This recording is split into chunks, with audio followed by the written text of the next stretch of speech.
I'm Amanda Whittal, Research Coordinator for the Foundation for Alternative and Integrative Medicine.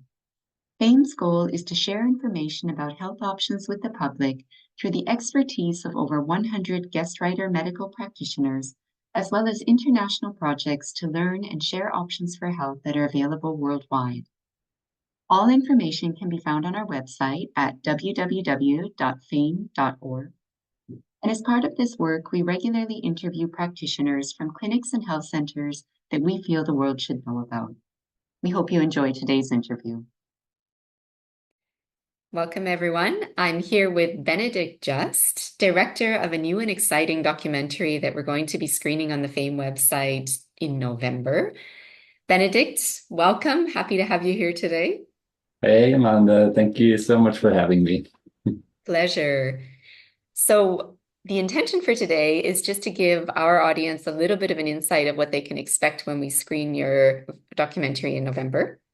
And I thought maybe you could just give us a little bit of insight into the making of the documentary, the immense amount of work that went into it, and maybe a little bit of an insight into what's to come.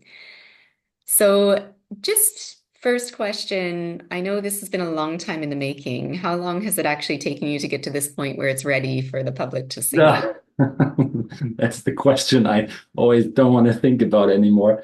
We thought it would be like 2 years of work, but in the end, it turned out to be 7 years. And that's without the 2 years that I was already thinking about making a movie about the heart. It started in the end of 2014. I felt the urge, I want to make a documentary about the heart. And then it refined over 2 years where I clearly had, oh, these are the topics I want to have in the movie. 2017, we did the Kickstarter campaign, and then we worked on that. I didn't work on it 24/7, but so we did some other projects in between. But I think all in all, it was surely 4 or 5 years full-time work for this to be born. Yeah. Well, big congrats to you and the team, because that's a huge undertaking. We're happy now that we're close to the finishing line. It feels like running 5 marathons. I never ran a marathon, but if I imagine it, it feels like running marathons after marathon. That's now. Quite an endurance feat.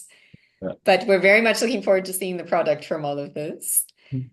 And you mentioned the start of when you felt you wanted to do a documentary on the heart. Can you share with us a little bit about what was the inspiration, what led you to the project in the first place? That's also not that easy to answer. I try to make it short because I don't know. To make it short, my whole life I was trying to figure out what to do with my life. And it started when I was 13. I was just obsessed about, I had to find, now I would say, like the secret of life or the mystery. What is this about? And there is some mystery about it. And if I wouldn't find it, I knew when I was 13, my life would have absolutely no sense of meaning. It was very, very intense at that time. And so, my life, I worked as a sound, I didn't go to university. That's the only thing I really regret in my life, because I love learning. I love, learning about different things. So I worked as a sound designer. I got in contact with the film industry. I love music. I wanted to be a musician, but that's not my gift, I think. But I still compose music and make music for myself. And then I got very interested in my early 20s in spirituality and the whole question, is there more than flesh and bones and physics and matter? When I was 13, I wanted to become a theoretical physicist because I thought if someone can figure it out, these are the guys, they know about the quarks and the atoms. And I started reading books about quantum physics, didn't understand a word, but I was like, okay, this is the thing to go. But then my life took different turns into music, sound design. At that time, I did a lot of different things that I tried, different paradigms. And I was always attracted to people who offered, let's say, a non-mainstream perspective on things. So I stumbled upon a new paradigm on emotions, emotional healing, emotions in regards to the big paradigms, Eastern and Western paradigms, Eastern spirituality, the whole non-duality, and the Western spirituality, that's the whole, there is a God and you have a relationship to God, the monotheistic, and how emotions, psychology. And that was something that I studied for more than 10 years, very intensively in theory and practical experience. And that was kind of the foundation, I think. And from there, a couple of years later, I just realized, well, there is the heart, and it obviously has something to do with emotions. And then I dug more into the research of heart math, which is really fascinating, brilliant, and groundbreaking. And then my whole lifelong quest that I was not aware of for the most part. It wasn't that I was constantly trying to follow this intention that I had when I was 13. I have to find it. I just got lost, and I had very, doubtful times, dark night of the soul things for for decades, self-destructive, dysfunctional behavior, because it felt like, this makes no sense. I don't know where I'm going, nothing. But then, I caught myself and found I would say just since last year, really found myself. But I realized that the heart seems to be something special. And there's something about that's more than it's pushing blood around, period. And so then all these puzzle pieces that I collected from physics, from music is a big part, because the heart obviously has a rhythm. Rhythm is a musical phenomenon. So I think it's good to know some things about music to understand the heart and why rhythm is so important, the whole heart rate variability. It's shown in thousands of studies that literally the rhythm of the heart and certain aspects of that rhythm literally indicate, future health directions of your, if you want to be technical, of your system, of your body. Yeah. So all of that somehow came together, and I thought, like, I want to make a movie about that. And yeah, that was a long answer. I hope I didn't go off tangent too far. Not at all, not at all. I think it's extremely helpful just to know where it came from, and to know that actually, even from the beginning, before you started the research itself for the documentary, you had quite a lot of self-directed theoretical research, but also your own experience, which creates a really, really strong foundation for what you've done. And I think some of the things that you've said are they resonate with what many people know or experience intuitively. And my impression of the documentary itself is that it takes it that step further to question what we've assumed and not really dug into more deeply, which is, how does the heart function? Is there more to it than what we know at this stage? And I think that's extremely valuable. So thank you for sharing the journey that started the whole process. So I guess then once you got to that stage and you decided, okay, you're going to make this, you're going to do it with your team, there was quite a lot of work that went into finding out what experts know, what can you really say based on knowledge that's out there, experience that's out there. And can you share with us a little bit from the point of starting what went into the actual creation of it? What kind of work did you have to do and research? Yeah. So that's the first, although I worked as a sound designer in the movie industry, that's the first movie I did as a director. So I probably screwed up pretty much everything you can screw up. Learn by doing. Exactly.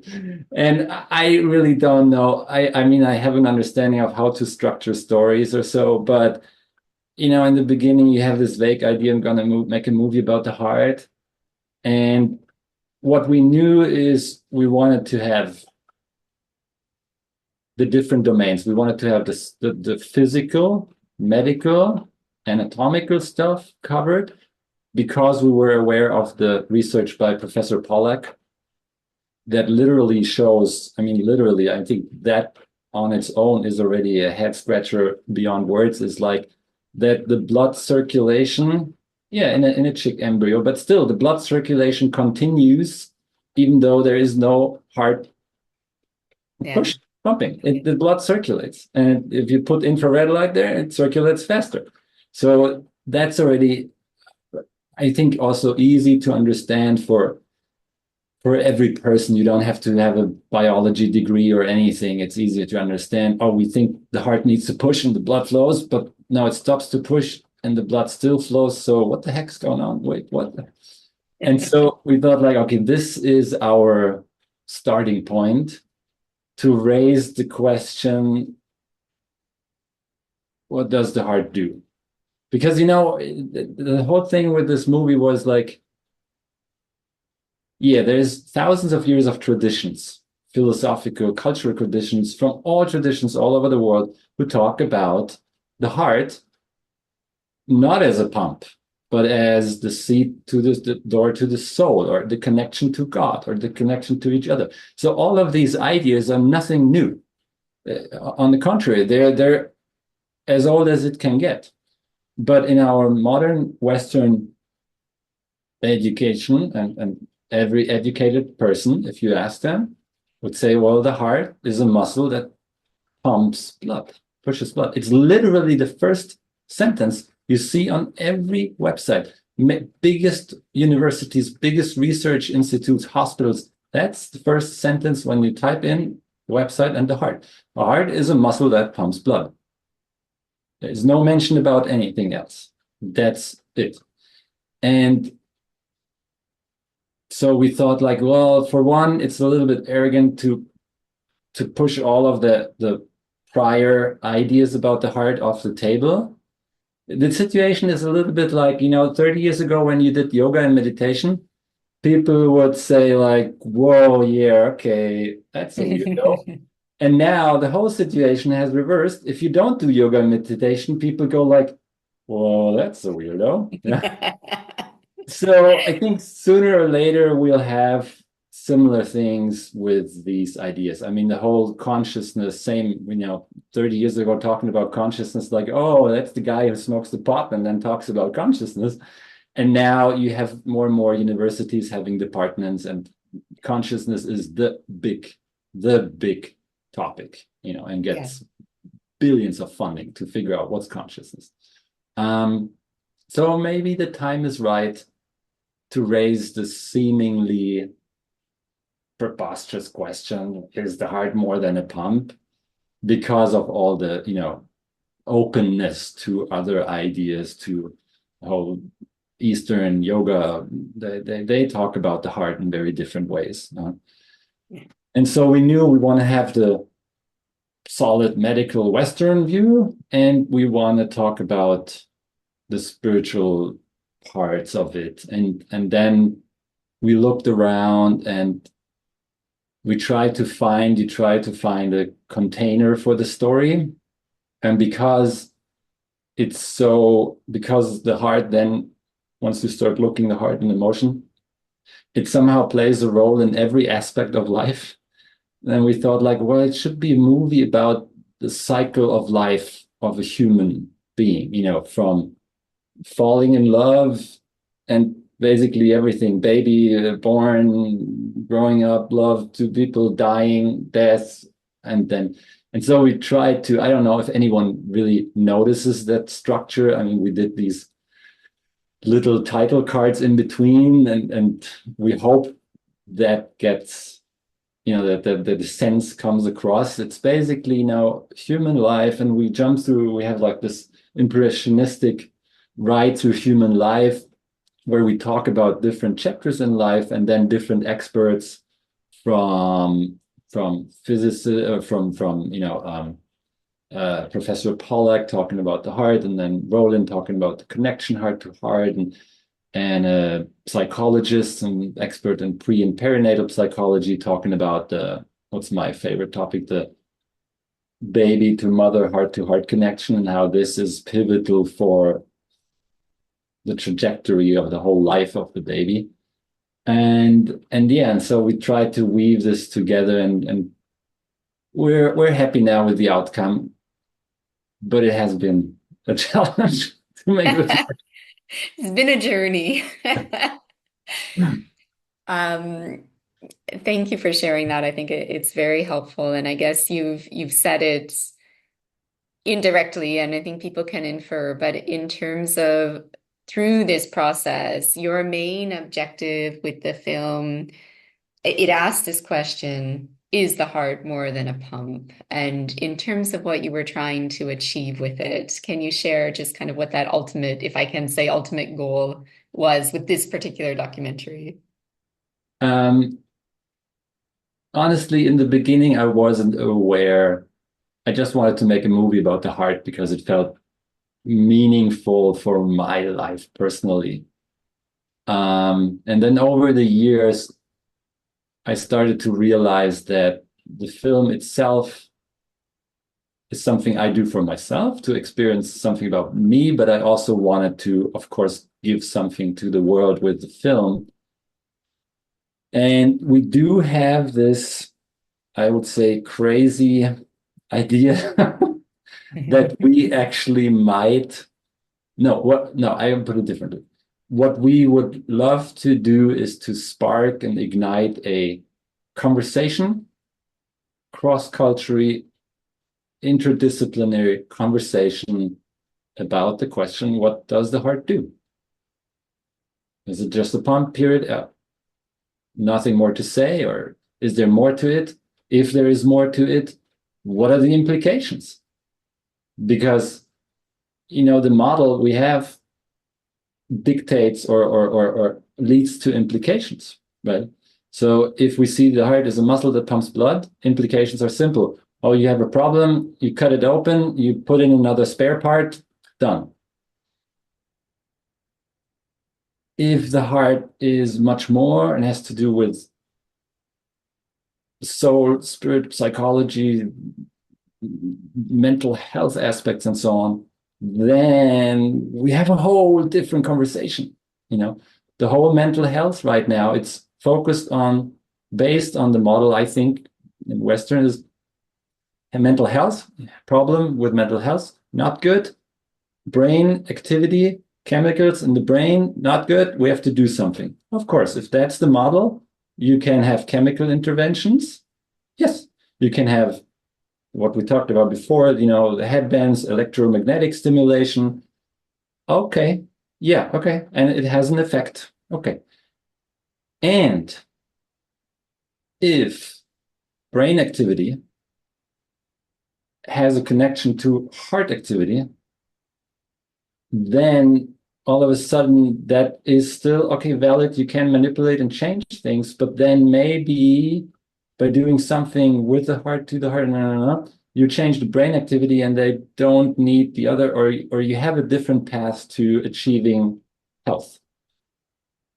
And that, I think, is that's not a conversation that, and we actually also tried in our movie, we didn't want to give the answer. Like, we're going to tell you now what to think and what to feel, and this is the answer. We tried to get away from that as far as we could. So it's more like, whoa, look at this. Woo! Isn't life crazy? What the heck's going on? And then to stimulate basically this wonder that we had as a child and curiosity, like, wow, look at this. When you see things for the first time and you still have that, whoa, that's like magical. I still, when I put in little seeds and they start to grow, I find that freaking magic. I'm like, what the heck? I mean, look at this. I'm not doing anything, just a little water, sun, and this thing, and it starts to grow. I really, really like the description, and I am looking forward to the discussion that comes out of this film, because I think everything that you've just said, from that sense of wonder, which we should all have, absolutely. Our knowledge is great, but that's just the reason that it evolves, is that we ask these questions, even if they push what we've known for many, many years. That's exactly why we get further. Yeah. And I suppose all of the research and the knowledge that's been gained over the gut in the last years is a good example as well. Nobody was aware of how much that affected our health and our emotions and our thought processes until now. Yeah. So why not ask the same about the heart? And I fully agree with you that it's such a crucial question to have. Do we know everything we need to know, both for our health, our well-being, our own personal meaning, which is what was a big driver in this? Definitely think it's something that everybody should watch and reflect on and see what kinds of insights it brings and leads to. And I'm sure we could talk about it for hours, but I do have one other question. Just in the anticipation that we will have this film screening for a limited time on the FAIM website in November, can you give the audience just a little sneak peek into what they can expect in terms of what you've done, what kinds of things they might see in there without giving it all away? Okay, yeah.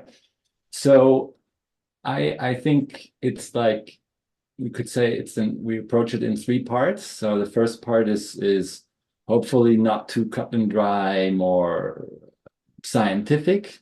So we look at the heart and what it does or not does and how blood flows. And that is really potentially revolutionary research by Professor Pollack from the University of Washington. If that is further confirmed, then this turns upside down a lot of what we know about actually fundamentally the flow of fluids, especially water, how water moves and why. So that again, these implications are not just for the heart and circulation, but in many fields of our life. And then we look more at the human interconnection, humans, lovers, and what happens with the heart and the mother. My favorite topic, the whole pregnancy, mother, birth, this whole dynamic, the whole role the heart plays there. Then we have something that's more on the maybe spiritual fringe side, where we have a young little girl who learns something seemingly impossible by simple ways to go into her heart and do some exercises with perception and by being blindfolded. And then we have the story of Anita Moorjani, who's I think well known in many circles. And that's this otherworldly story of her coma and coming back and then having been healed from cancer, which raises a lot of questions, and where I also felt there is a connection with emotions, and she talks about that. And then we wrap it up more with an open question. What all of these puzzle pieces that we presented, do they have any meaning? And if so, what are the implications for moving into the future? Do we need? We also have, that's important for me, the whole AI thing. It's a big thing. It's the fourth industrial revolution. It already impacts every person's life on Earth. It already does. And it's, I think, important to understand the basics. And there are huge philosophical questions behind that touch on the foundation of who we define ourselves to be. That raises what we talked before, the 300-year-old idea. Are we all complex machines?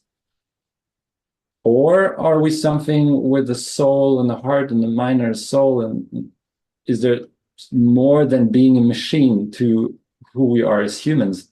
And for me, as a filmmaker and storyteller, I have grandiose stories in my mind but I think humanity right now is at a actual bifurcation, at a how to say, crossing point. Yeah. And it's gradual, it's slow, it's going to take decades, maybe even centuries. But the one way is you can become more and more like a machine by implementing chips and technology to augment your whatever. I think this will become better and better and an option. And the other part will be, or you want to choose to learn to expand your consciousness with meditation or whatever, yoga, to name the big hype things, but other, whatever it is, some sort of sophistication of what nature has given us, this bio gooey thing that also has some feelings and thoughts and incredible capacities. Do we sophisticate this, what we naturally have, or we go down a path where we try to improve something that I would argue we don't really understand how it works, but we still say we're going to improve it? So I think this is the bifurcation point, and it has to do with this AI revolution that we have. And I hope that the heart revolution might be something where we talk about what does it actually mean to be human. Yeah. Very well said. Thank you, Benedikt. I think it's extremely timely. I fully agree with you. We've made a lot of great advancements, but it always, always, always has an extreme amount of value to sit back, reflect.